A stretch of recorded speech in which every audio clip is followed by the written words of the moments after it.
Olá pessoal, estamos aqui então hoje para falar um pouquinho sobre o sistema de análise de movimento da Xsense. Então na semana 10 aqui a ideia é que a gente consiga discutir um pouquinho como coletar e interpretar dados utilizando um sistema baseado em centrais inerciais. A parte de coleta de dados especificamente, como eu acabei incluindo no portal da disciplina um link com um playlist de uma série de tutoriais do Xsense, então ali eles mostram muito do que está envolvido na coleta de dados, então a questão da mensuração das dimensões corporais, posicionamento dos sensores, principalmente para o sistema sem fio. Então eu vou cobrir um pouquinho mais a parte da análise e alguns ajustes pós-coleta, né, uma vez que o dado já esteja coletado. Mas o layout do programa é basicamente o mesmo para a coleta e a análise. Na realidade, o programa é exatamente o mesmo. O programa que faz a coleta é o programa que é utilizado para a análise dos dados. Então eu separei três amostras aqui de dados, um de um exercício de leg press, um de um salto vertical e um de um drop jump, né, um salto de uma altura em relação ao solo, para discutir algumas questões, né? Antes da gente entrar especificamente em cada um dos arquivos, o layout do programa de coleta é basicamente esse, né? Então a diferença é que a gente tem um recording session que é criado, né, no momento que a gente vai fazer a gravação, né?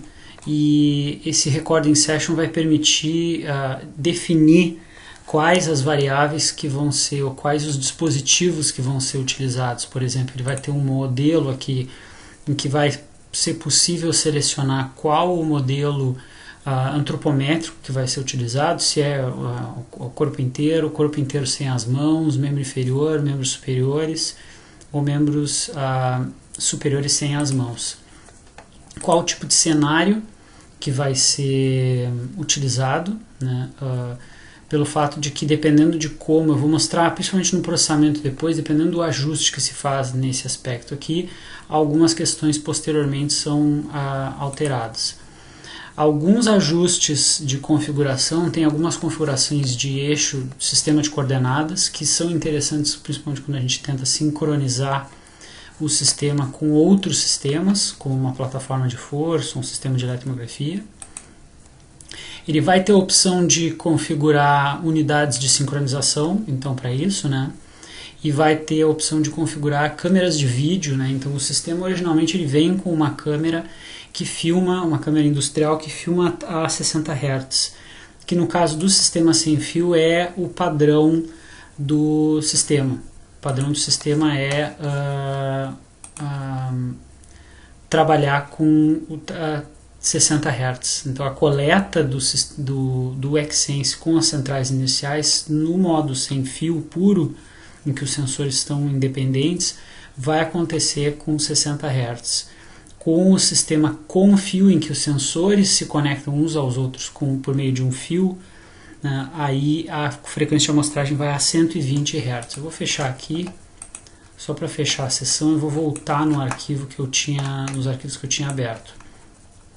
Então, por exemplo, no momento que a gente tem todo o ajuste realizado, a gente entra nessa tela aqui e o que vai acontecer é que a pessoa ali vai estar se movimentando e ele vai estar capturando em tempo real o movimento. Então, como se a pessoa estivesse se movimentando aqui, eu em tempo real consigo avaliar esse movimento acontecendo. Eu até vou colocar um play aqui, que daí a gente consegue ver mais ou menos como seria. Deixa eu ver se vai me deixar fazer isso aqui. Começou depois. Então ele está aqui realizando, por exemplo, um movimento, então ele estaria gravando e mostrando, né, fazendo uma captura em tempo real desse movimento, que no caso é um movimento de leg press unilateral, né. Então esse ajuste, esse controle visual é possível ser feito, ele já faz um certo modelamento em tempo real, o que é um aspecto interessante, porque a maioria dos sistemas optoeletrônicos, eles vão realizar a possibilidade, ou vão permitir que consiga se avaliar, se monitorar em tempo real os marcadores refletivos e também que se consiga monitorar em alguns casos, quando se utiliza um modelo pré-definido, que consiga-se daí sim se elencar os marcadores, ou fazer o label, né, de cada um dos marcadores, identificação dos segmentos, e aí sim é possível ter um rastreamento dos segmentos e uma visualização. Aqui ele faz algo similar, mas ele cria um avatar, né, que é um boneco aqui, que na realidade vai representar a pessoa com os diversos segmentos corporais que podem ser avaliados. Eu até vou trocar aqui rapidamente, para que a gente consiga ver, no caso do salto vertical, que a gente vai ter a pessoa de pé, a gente consegue ver melhor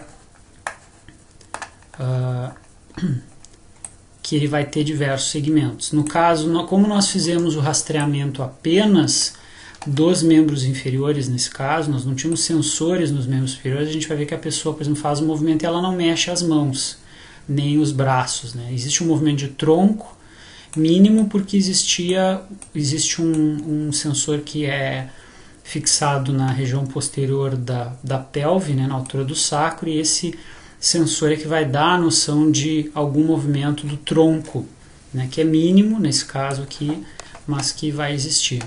Tá? Então, para fins de ajustes ou de visualização da coleta de dados é o que a gente acaba observando.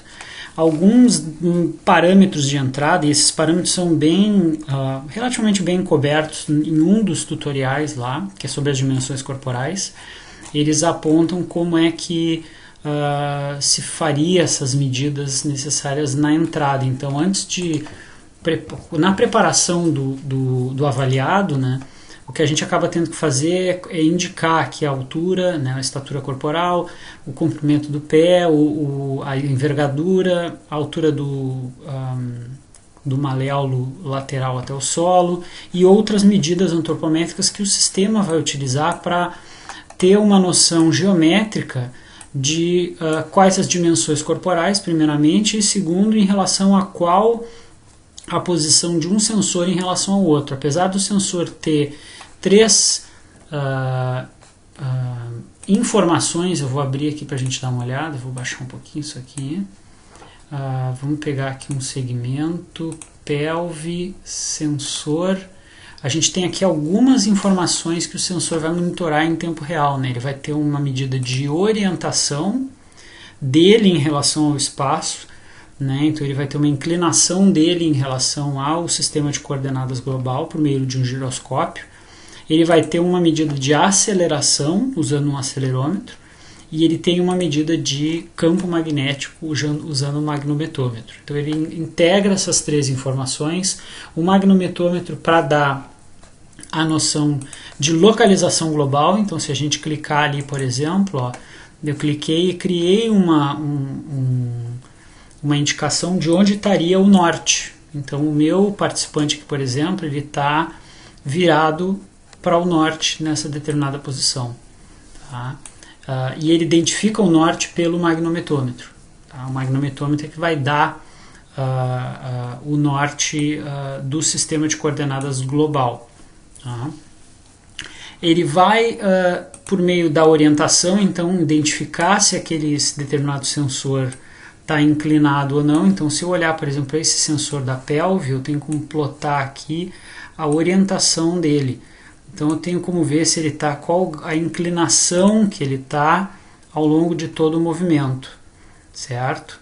Então eu tenho como acompanhar isso para ver se ele está de pé, de lado. Então eu tenho como, não é uma informação que vai se utilizar muito, mas o sistema vai utilizar isso para poder triangular as informações dos diversos sensores e conseguir reconstruir o movimento.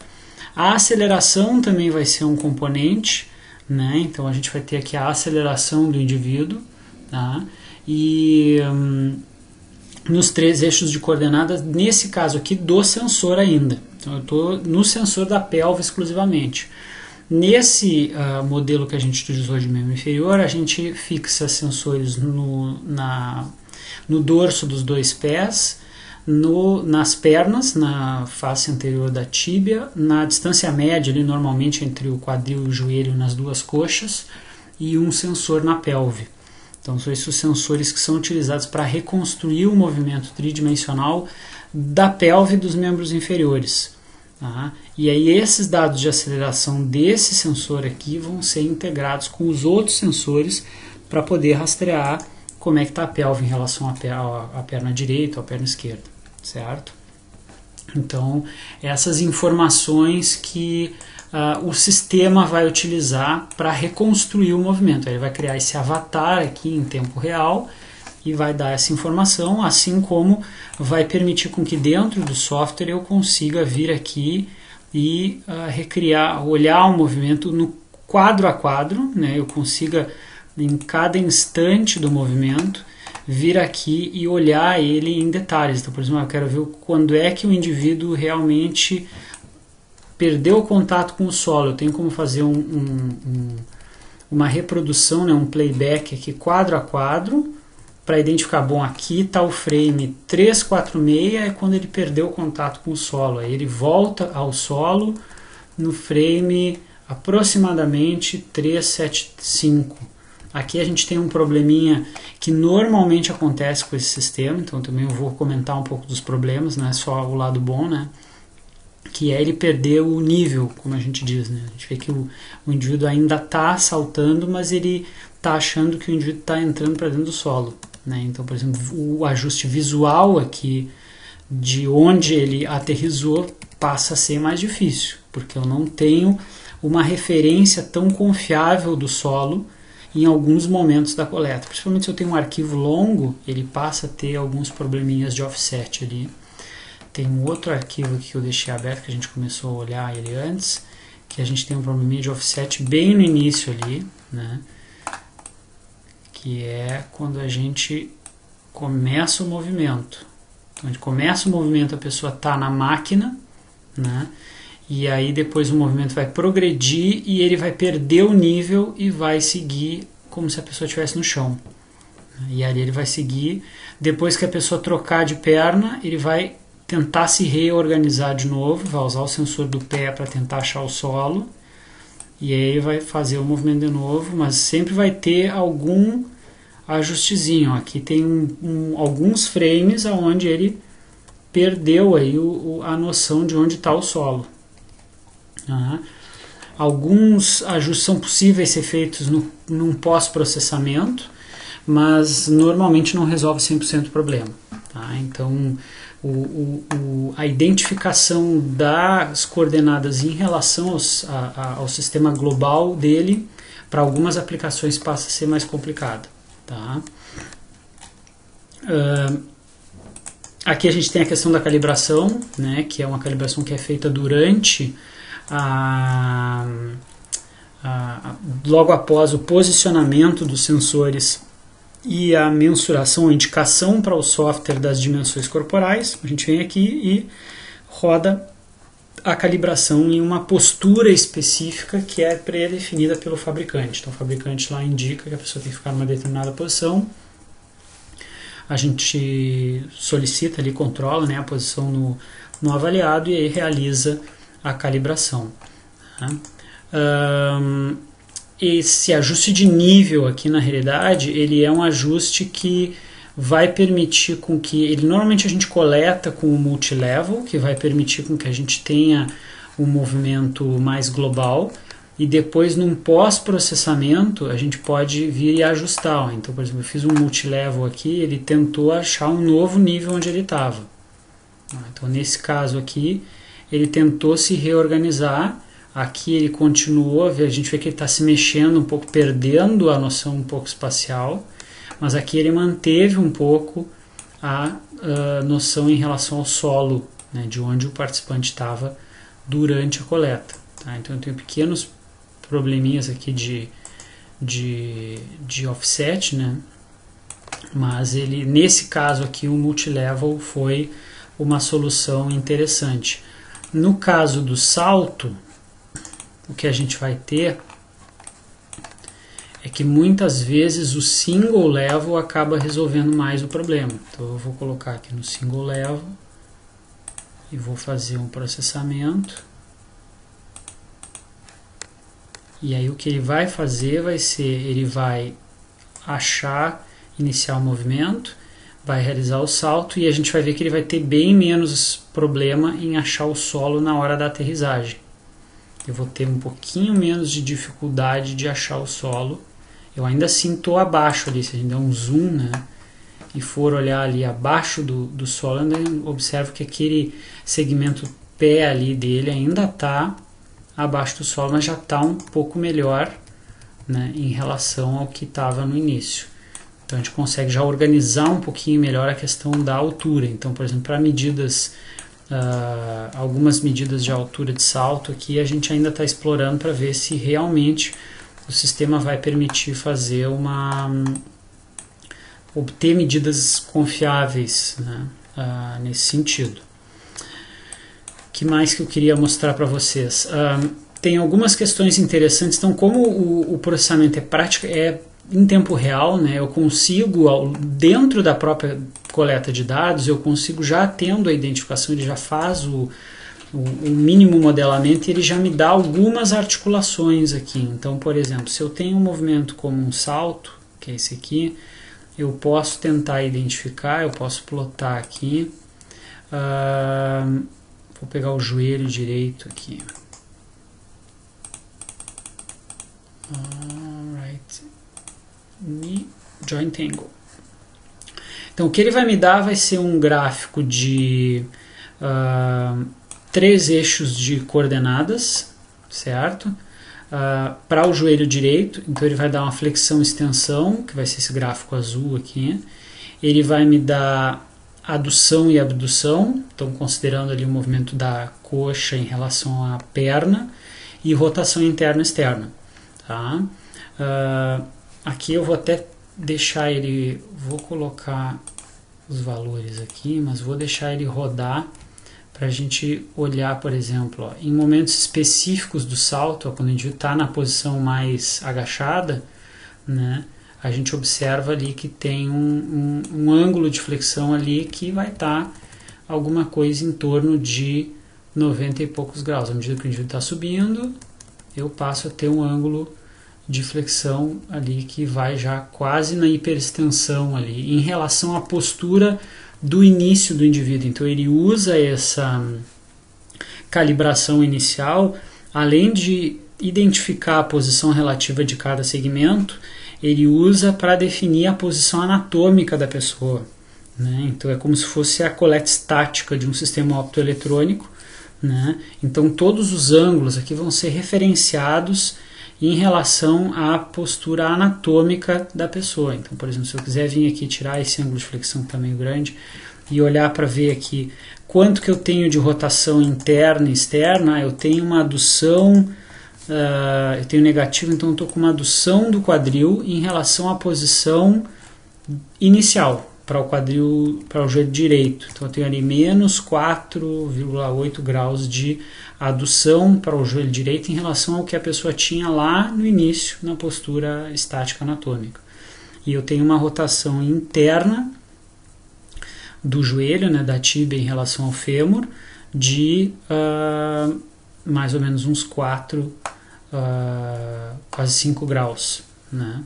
Nesse momento aqui, na realidade, né, especificamente nesse momento aqui da posição mais agachada antes do salto, né? E óbvio que esse número aqui vai mudar à medida que a gente pensar na aterrissagem, por exemplo. Se eu pensar na aterrissagem aqui, esse número vai mexer um pouco, né? Então eu tenho aqui uma adução do quadril acontecendo um pouquinho ali na aterrissagem, ali a gente observa um pouco. Mas como é um salto bilateral, né, não é um salto unilateral, a gente esperaria que fosse realmente mais reduzido. A gente até tem aqui, eu deixei aberto um drop jump aqui, que o drop jump é interessante nesse aspecto, né? Vamos ver aqui como é que está ele, porque deixa eu ver se tem, não, esse aqui não tem um problema de nível já, ó. O nível tá interessante, tá, cai direitinho, nenhum problema. Vou dar afastar um pouquinho aqui. A gente tem um drop jump com a perna esquerda. Deixa eu botar o gráfico de novo lá. Vamos pegar o ângulo do joelho direito, esquerdo, desculpa, porque é a perna esquerda. Botei aqui, beleza. Então vamos ver, a pessoa está saltando, vai tocar o chão, até afundou um pouquinho mais do que deveria. Então faz ali com o joelho, aterriza com o joelho praticamente estendido, né? Mais ou menos uns 10, 15 graus aí de flexão. À medida que vai sofrendo a carga, vai fletir, né? E deixa eu tirar o flexão e extensão aqui. E aí o que a gente acaba tendo é ainda assim ângulos de adução e abdução. Abdução aqui na ordem dos 10, 11 graus, né? E uma adução ali que está bem pequenininha, perto de uma rotação, desculpa, interna de mais ou menos 1 grau. Né? Então a gente consegue fazer, e uma coisa interessante, consegue fazer essa inspeção durante a coleta, né? O sinal está passando, a gente consegue olhar isso, e posterior, logo, imediatamente após a coleta, né? Eu posso deixar o sistema lendo, monitorando os dados, e eu consigo carregar um arquivo que foi recém-coletado e puxar esse arquivo recém-coletado e conseguir fazer uma análise de algum aspecto em tempo praticamente real, com um pequeno atraso, se eu quiser, por exemplo, fazer uma intervenção e fornecer um feedback visual ali para a pessoa. Então, é um sistema que vai permitir um acesso bem interessante aos dados de forma relativamente rápida, né? Ele tem opções no pós-processamento de alguns ajustes, então ele vai ter como opções principalmente de exportação, né? Eu vou poder exportar esses arquivos como C3D, que é um modelo padrão aí de coordenadas tridimensionais, e aí o interessante é que ele vai criar, eu vou até clicar aqui para ele criar um modelinho biomecânico ali. Ele vai criar, a partir da localização geométrica dos segmentos estimados, ele vai criar um padrão antropométrico estimado. Então ele tem alguns, tem segmentos que são criados e ele tem alguns marcadores que ele cria a partir das dimensões. Então isso também é um ponto que é, de certa forma, interessante, ainda um pouco incerto no sentido que a gente não sabe muito bem o quão acuradas são essas estimativas de alguns pontos anatômicos. Então, por exemplo, se a gente olhar no pé aqui, ele tem lá uma estimativa de maléolo, ele tem uma estimativa de ponta dos dedos, a cabeça dos metatarsos. Então ele tem algumas estimativas antropométricas que não são indicadas a priori para o sistema. A gente não diz para ele onde é que está cada um desses pontos. E ele tenta chutar a partir das informações antropométricas que ele tem. Ele até mesmo calcula um centro de massa ali, ó, que está lá em laranja agora. Opa! E até é possível plotar, se eu quiser plotar o centro de massa está ali. Se eu quiser plotar o centro de massa, ele me dá ali as coordenadas do sistema de coordenadas global, né, a disposição global do centro de massa, até mesmo uma estimativa de projeção do centro de massa em relação ao solo, que está lá em preto, lá embaixo. Ó. Então ele me dá uma estimativa de onde estaria a projeção do centro de massa em relação ao solo durante o movimento, o que é algo que, por exemplo, acaba sendo interessante para fins visuais, dependendo da tarefa que estiver sendo avaliada, mas também a gente não tem não há muitos estudos realizando a validação do sistema para uma série de parâmetros e para uma série de tarefas. Então, tanto validação quanto repetibilidade, né? Então, validação e reprodução das medidas, né?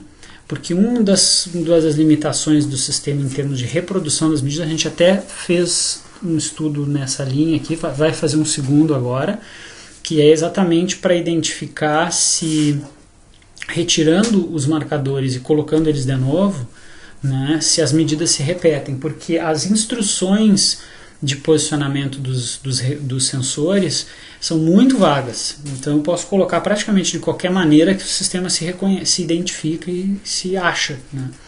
O que é algo interessante, mas que requer olhar. Bom, mas realmente será que não há um efeito do simplesmente tirar e colocar o sensor e repetir a mesma tarefa, né? Então a gente fez um estudo com exercícios controlados de flexão e extensão de joelho, né? A gente ainda está processando esses dados para ver qual é o nível de confiabilidade das medidas, né? Dentro da mesma sessão de avaliação, então no mesmo dia.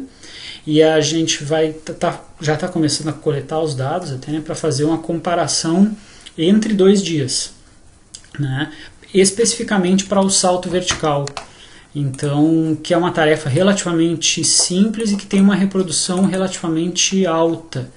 Então também, se a gente vier, eu vou colocar aqui o centro de massa de novo. Se a gente fizer uma análise do salto vertical hoje e fizer uma análise do salto vertical amanhã, por exemplo, com o mesmo sensor, com o mesmo sistema, né, posicionando os sensores seguindo as recomendações do fabricante, será que essa medida as medidas que a gente obtém vão ser reprodutíveis, né? É óbvio que a gente vai ter ali um erro biológico do avaliado, a capacidade do avaliado de reproduzir as medidas, mas tem a capacidade do sistema, né, de conseguir capturar o mesmo movimento. Então a gente fez esse estudo, né, está trabalhando nesse estudo com os dados de um movimento bem restrito, né, a flexão e extensão de joelho num dinamômetro cinético, e agora vai fazer esse estudo estamos fazendo já esse estudo com um gesto muito mais amplo, como um salto vertical, né, em que eu tenho um movimento multiarticulado aí de membros inferiores, né, onde o indivíduo tem uma margem de ajuste da coordenação intersegmentar bem maior, né? Então a chance é de que interdias, então a chance é de que a variabilidade desses dados seja um pouco maior, e aí a gente vai poder realmente ter um parâmetro, né? O quanto que eu posso usar essas medidas, né, para fins de monitoramento de intervenção, que é o grande porquê, né, a grande razão de realizar estudos de reprodutibilidade, a gente poder ter a medida do mínimo que o sistema é confiável, o mínimo que tem que ser o benefício da intervenção, o mínimo tem que ser maior do que a reprodutibilidade daquela medida naquele sistema para aquela população, né? Então, se eu tenho indivíduos saudáveis, eu tenho uma reprodutibilidade, se eu tenho atletas, eu tenho outra reprodutibilidade. O atleta é muito mais...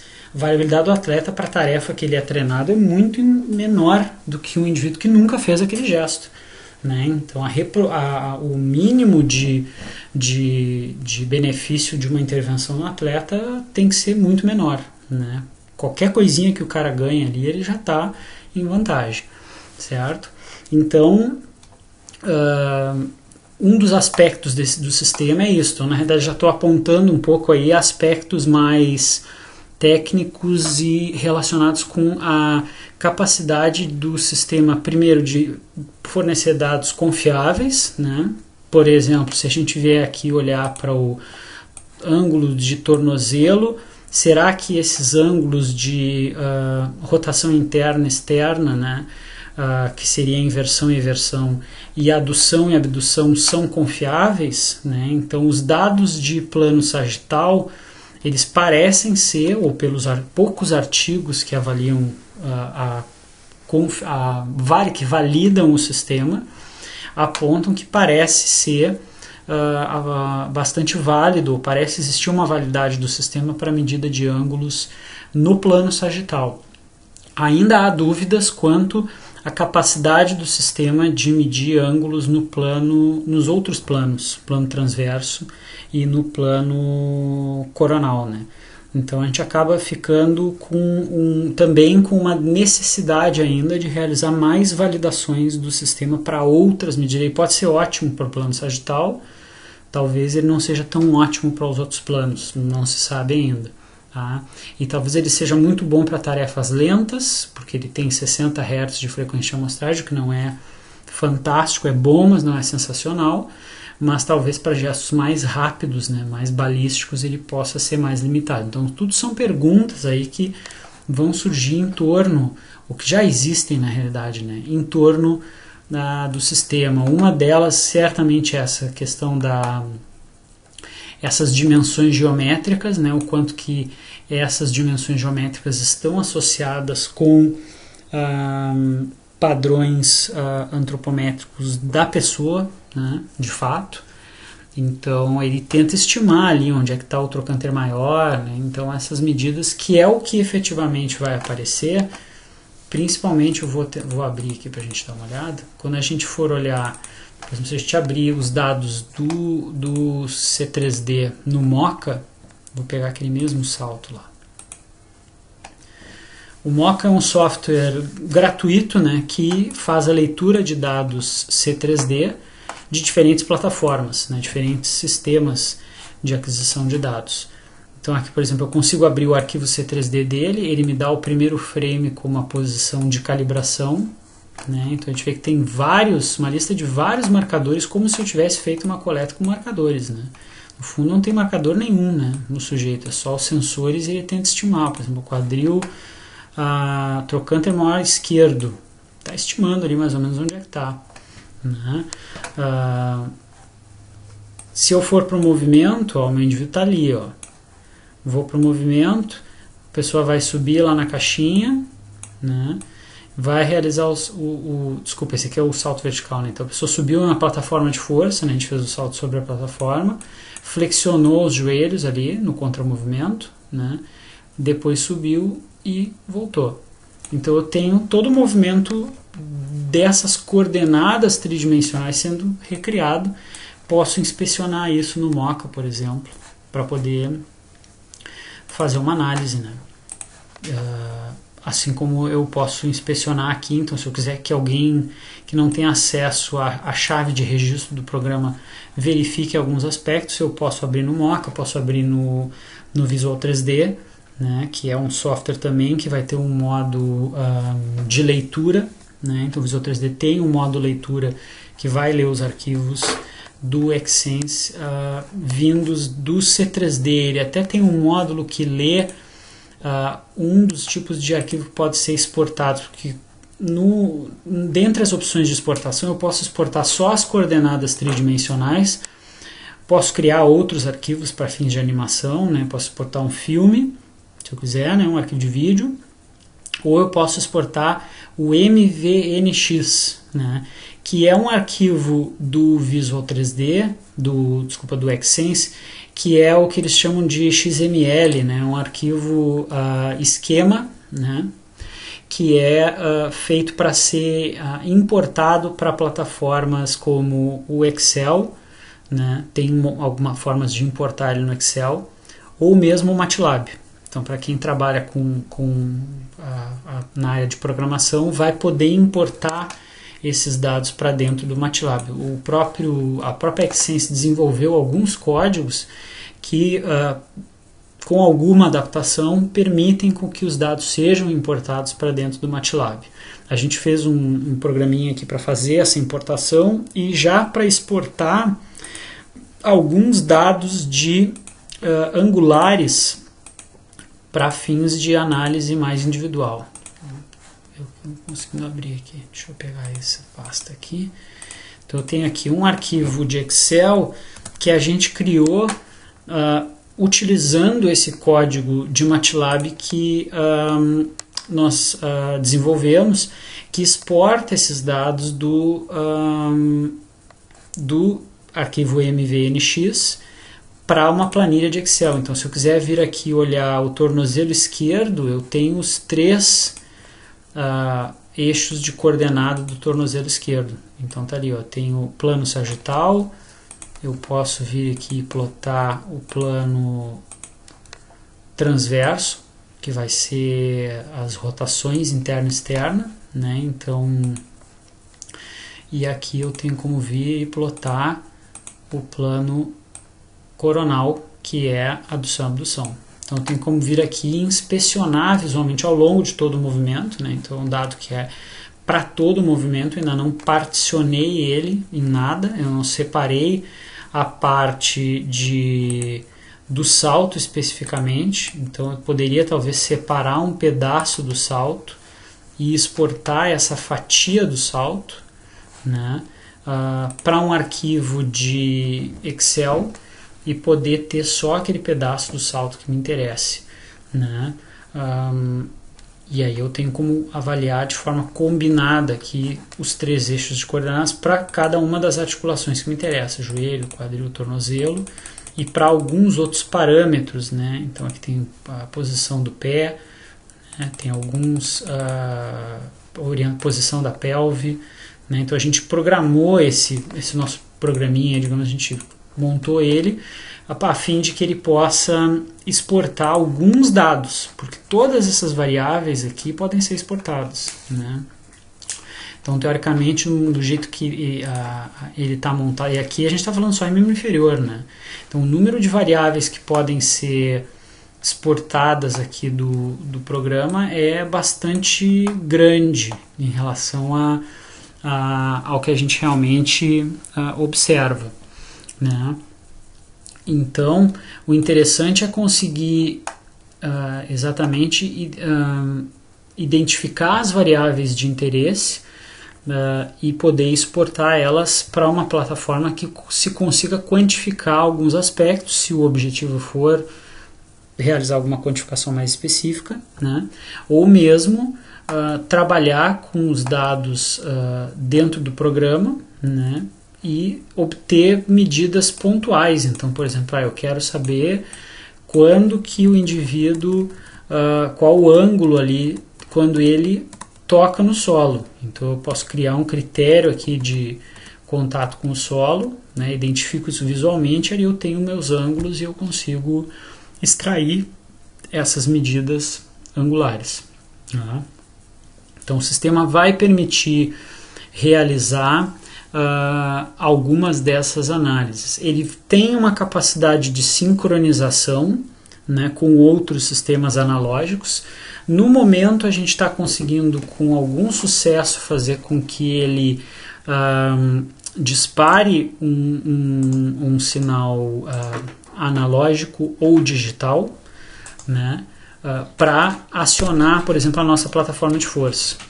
A gente conseguiu também sincronizar ele para que ele também fosse o disparador de outros sistemas para uma placa analógica, por exemplo. Então ele mandava o sinal, a placa analógica identificava que ele tinha começado que ele tinha enviado a medida de sincronização. Então a gente está conseguindo com que ele seja o emissário. A gente ainda não conseguiu fazer com que ele seja o receptor, que é uma possibilidade que existe, né? Ele tem uma caixinha lá de sincronização que vai permitir com que eu consiga tanto receber quanto enviar dados. Então, se eu quiser sincronizar ele com um sistema de eletromiografia, por exemplo, né, e com uma plataforma de força, eu tenho como enviar esse sinal para outros sistemas. No momento, a gente não consegue fazer ele ser o receptor, que é o que, por exemplo, o Vicon ou outros sistemas optoeletrônicos vão realizar. Eles vão centralizar as informações. O Vicon vai ter um módulo lá que vai ler os dados da plataforma de força e ele vai centralizar o controle da aquisição dos dados. No momento a gente acaba tendo que trabalhar com 2 computadores, um para a plataforma e um que fica pronto esperando, na realidade, o sinal de iniciar a gravação vindo do Xsense. Mas são 2 arquivos separados, são duas frequências de amostragem diferentes, né? Então tem um trabalhinho ali a mais no sentido de depois sincronizar esses dados, que no momento também é um trabalho que a gente conseguiu finalizar um pouco agora, né? Fazer com que a sincronização desses dados seja otimizada, principalmente porque a gente está falando de tarefas em que o erro de milissegundos ou de poucos frames aqui pode representar muita diferença na combinação da informação de movimento com a informação de força, né? Por exemplo, se eu quero sincronizar a plataforma de força com o sistema de movimento, eu preciso que esses sistemas estejam temporalmente muito bem alinhados. Porque, por exemplo, se eu errar aqui 2 frames na minha posição angular em relação à plataforma, eu posso estar cometendo alguns erros mais razoáveis. Um exemplo disso, aqui está no Drop Jump, tem um exemplo interessante disso. Até eu vou puxar aqui um dado de ângulo. Esse aqui é o esquerdo, então a gente tem o left ankle. Vou puxar um tornozelo esquerdo aqui, que é uma análise que a gente está fazendo. Então, por exemplo, ó, se eu tenho o meu ângulo de contato com o solo, né, em 1 frame eu tenho 21 graus, por exemplo. Se eu errar 1 frame para frente, eu já fui para 10. Se eu errar mais 1 frame, eu já estou num ângulo quase neutro, e mais 1 frame eu já estou em dorsiflexão, né? Então aqui a gente está falando de 1, 2, 3, 4, 5 frames, né, de erro, né? Então 5 frames é muita coisa num gesto como um drop jump, onde a velocidade do movimento, dos ajustes do movimento quando o indivíduo contata o solo são muito grandes. Se a gente olhar para, e aqui um ponto interessante também, vamos nos segmentos, vamos olhar para o pé esquerdo, uma olhada na aceleração. Vou pegar só a aceleração vertical aqui para a gente ter uma olhada.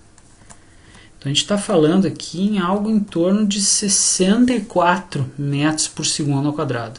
É muita coisa, né? Se a gente pegar, a gente está falando em 6G de transferência de energia. É muita coisa. E se eu pular 1 frame, eu tenho 100 para o outro lado, 43. Então é um gesto extremamente rápido, né? Aonde eu tenho uma margem de erro muito pequena, né? No sentido de poder olhar para um dado de força e tentar combinar ele com um dado de movimento, porque eu vou ter um gráfico de força vindo da plataforma, que nesse caso ele é um gráfico que tem um aumento muito rápido, então o sinal de força sobe muito abruptamente, eu tenho um pico de força milissegundos depois que o sujeito toca a plataforma, e logo em seguida ele começa a se adaptar e estabiliza. Então é um gesto que vai durar milésimos de segundo, né? E aqui nós estamos falando de uma altura de salto pequena, na ordem de 20 e poucos centímetros, né? Mas é um gesto bastante rápido, o indivíduo está aterrissando com uma perna só, né? Então tem mais esse fator. Então acaba tendo esse ponto aonde eu não posso errar na sincronização, né? A gente acaba não falando muito desse aspecto na disciplina, mas é um ponto-chave, né, em que no momento que eu for querer fazer uma investigação em que eu tenho os dados de movimento, seja ele com sistema optoeletrônico ou com sistema de centrais inerciais, que nem o que a gente está mostrando hoje, e eu quero cruzar essas informações com outras medidas, eletromiografia, força, sei lá o que, a sincronização é chave, né? A gente, principalmente dependendo do gesto que a gente está analisando, errar aí 1, 2 frames é calcular a coisa errada, né? Então a gente está fazendo um trabalho muito duro aí no sentido de tentar efetivamente ter certeza de que esses dados de sincronização estão fechando. Agora a gente chegou num ponto que a gente está feliz e estamos confiantes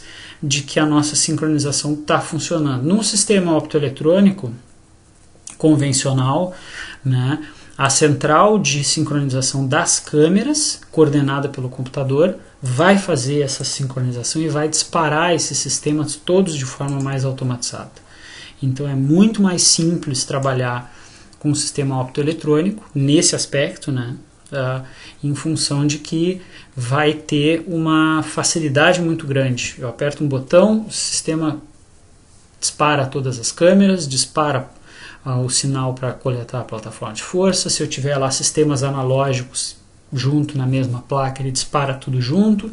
Então ele centraliza, controla e facilita muito essa organização dos dados. O sistema da Xsense, ele tem a possibilidade da sincronização, mas não é o forte dele, né? Ele tem o módulo de sincronização, mas ainda é algo que precisa ser desenvolvido um pouquinho mais. Tá? Ainda não é simples, né, como um sistema, não simples, não, sistema optoeletrônico não é simples, nunca foi e nunca será, né? Mas ele é mais controlável, eu diria, administrável para fins de comunicação entre diferentes tecnologias, que é um grande problema na biomecânica. Muitas vezes a gente tem medidas que vêm de diferentes tecnologias, sistemas que não conversam bem em conjunto, então é uma dificuldade. A sincronização é um desafio que passa a ser crítico, principalmente no momento que a gente quer fazer trabalhos mais completos, né? Estudos mais completos, avaliações mais completas, né?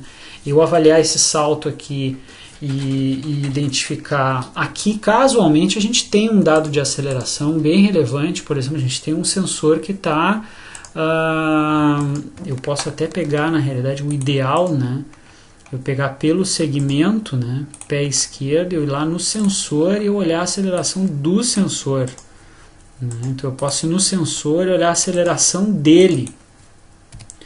Né? Então aqui eu tenho mais de 2G de aceleração só na vertical. Né?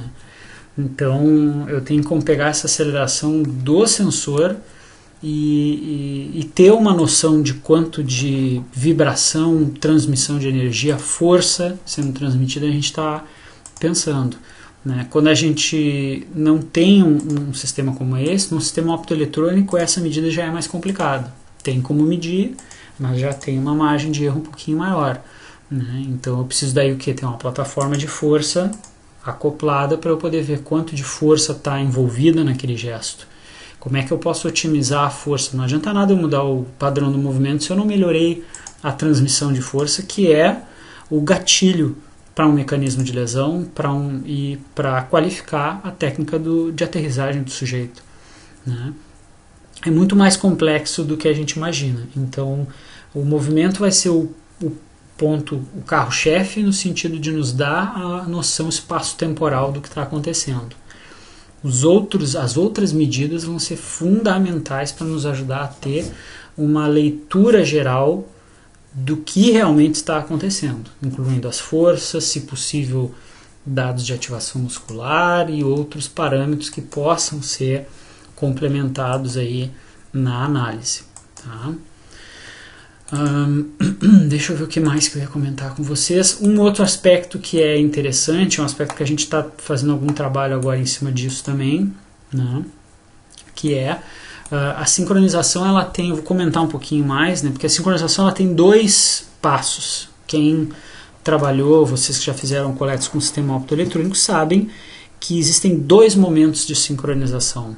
Né, ou de calibração, na realidade até. Né? Calibração acaba sendo um jargão aí que a gente usa.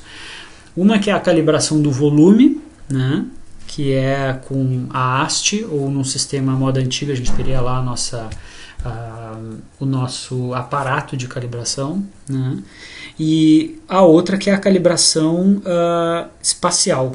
Né, a gente tem uma calibração do volume, que vai ser identificado pelas câmeras, por exemplo, no sistema optoeletrônico, e tem a calibração, a identificação espacial, né, do sistema em relação ao solo. Então, por exemplo, o que normalmente se faz? Se coloca a haste no chão lá para dizer onde que está o solo. O Xsense não tem isso. Né? Então, o que ele tem é essa, como eu comentei, ele tem esse triângulozinho aqui, né, que é o polo norte, que eu consigo alinhar ele dependendo de uma direção que eu quero. Eu não quero que esteja alinhado no polo norte, eu quero que esteja alinhado no eixo X, porque esse aqui é o eixo X do sistema. Tá? Então aqui o meu sujeito, por exemplo, ele está saltando no eixo Y, porque o eixo X dele é para a direita, dele, ali, né? Está apontando para a esquerda da nossa imagem, para a direita dele. Então, se eu quiser inverter esse eixo X aqui para qualquer lado que eu queira, eu preciso ir lá na calibração, né? E eu tenho uma opção aqui durante a coleta de dados que é de ajustar o eixo X. Então, eu viro ele para um lado que eu queira, aperto o botão e ele alinha. Bom, aqui está o eixo X. Então, no momento de encaixar os dados, principalmente o sistema de coordenadas de uma plataforma de força com ele, eu vou precisar alinhar essas duas, ou pelo menos tentar alinhar. O Xsense não tem muita coisa que ele ofereça em termos de ferramentas para realmente fazer esse alinhamento. Tá? A única ferramenta que tem é essa, a gente ainda está fazendo algumas análises para tentar realmente verificar se esse alinhamento está adequado, se não, fazer ajustes posteriores. Então, inversão de eixos, né, que também não é uma tarefa muito fácil, né, porque daí eu tenho que programar lá o meu software para que ele consiga girar os eixos, por exemplo, X e Y da plataforma. Então, rodar, inverter eles na sequência, o que era Y passa a ser X, então aí também é um trabalho que requer muito cuidado para a gente não fazer bagunça, né? Porque daí a gente muda todo o movimento do centro de pressão, né? Então tem um aspecto bem importante aí. Então é uma outra, digamos assim, limitação do sistema, é que ele não foi pensado até o momento para conversar muito bem com outros sistemas. Ele tem esse módulo de sincronização, mas é alguma coisa meio assim, ó, a gente consegue mandar um sinal ali para um outro sistema, mas depois a pessoa tem que se virar. Tá? Então não é um sistema optoeletrônico que vai estar pensado para trabalhar com outros dispositivos de forma mais integrada, pelo menos na forma como ele é comercializado até o momento, não. Tá? Então é uma digamos assim, uma segunda, né, mas uma limitação adicional. Independente disso, ele tem alguns pontos muito fortes, né? Um é a simplicidade do uso. Eu preciso fazer algumas poucas medidas, relativamente simples, e eu coloco o sistema para funcionar rápido. Pouquíssimos problemas de identificação de sensor, a perda de marcadores não tem, né? Então, porque o momento que o sensor está firme no segmento do indivíduo, dificilmente vai se ter algum problema em relação ao sensor caiu, ou não tem. Então é um sistema que vai rodar muito bem para coletas que sejam mais desafiadoras, no sentido de que eu tenha movimentos mais explosivos, movimentos onde num sistema optoeletrônico eu poderia perder marcadores porque o marcador caiu. Nesse sistema não tem problema. Uma outra grande vantagem é eu posso coletar aonde eu quiser, porque ele funciona acoplado no laptop. Eu não preciso de absolutamente nada. Eu não preciso estar dentro do laboratório, eu posso estar na rua, onde eu exatamente quiser. Se eu quiser colocar o cara num barco, e até tem uns vídeos bem interessantes deles com o pessoal com remadores, coloca o cara no barco, ele tem uma antena lá com um alcance X que vai conseguir capturar os sensores, mesmo que a pessoa esteja um pouquinho distante. Quero fazer uma pista de atletismo lá, ele provavelmente vai funcionar dentro de um alcance específico, mas ele vai funcionar muito bem. É um sistema pensado para ser utilizado fora do ambiente laboratório, principalmente, né? Ou fora da necessidade de controle que um sistema optoeletrônico tem. Eu tenho que controlar a luz, eu tenho que controlar o reflexo, não sei do que, não tem esse tipo de problema. Tá? Mas eu comentei que ele ainda carece de algumas validações, ao meu ver, para alguns parâmetros específicos. Então acho que é um sistema que tem muito potencial, né? Mas ainda precisamos fazer um trabalhinho nele, né? Todo mundo que trabalha com ele, para poder realmente fornecer alguns dados de validação, no sentido de poder fazer com que o sistema, a gente saiba até onde ele vai, quais são as limitações dele. A gente sabe o benefício normalmente a gente sabe rápido, né? Porque o fabricante nos ensina isso ligeiro, né?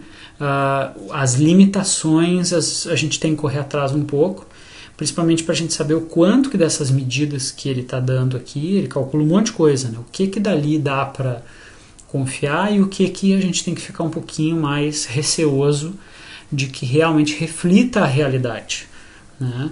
E os sistemas optoeletrônicos têm esse problema também, né? Em função de que a gente está tentando modelar o ser humano, né? Usando alguns princípios que não necessariamente vão funcionar, né? Então, tentando modelar articulações que têm movimentos que não são simples, né? Que vão variar entre as pessoas, né?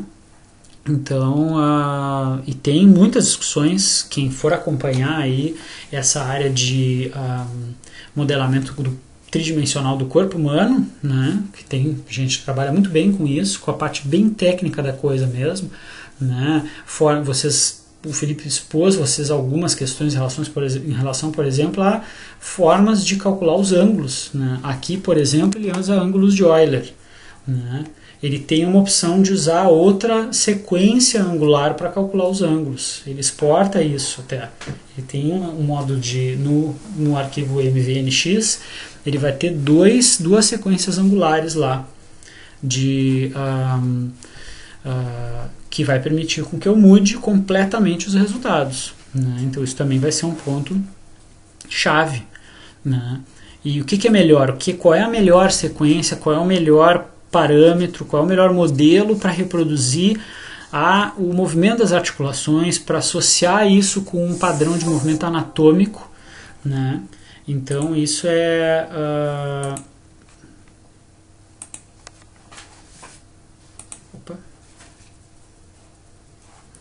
então deixa eu fechar esse aqui. Esse é um ponto chave, né?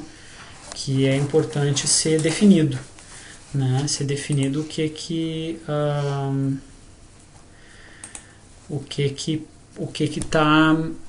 é o ponto chave, né, de conseguir definir um critério para que esse modelo reflita a realidade, tá?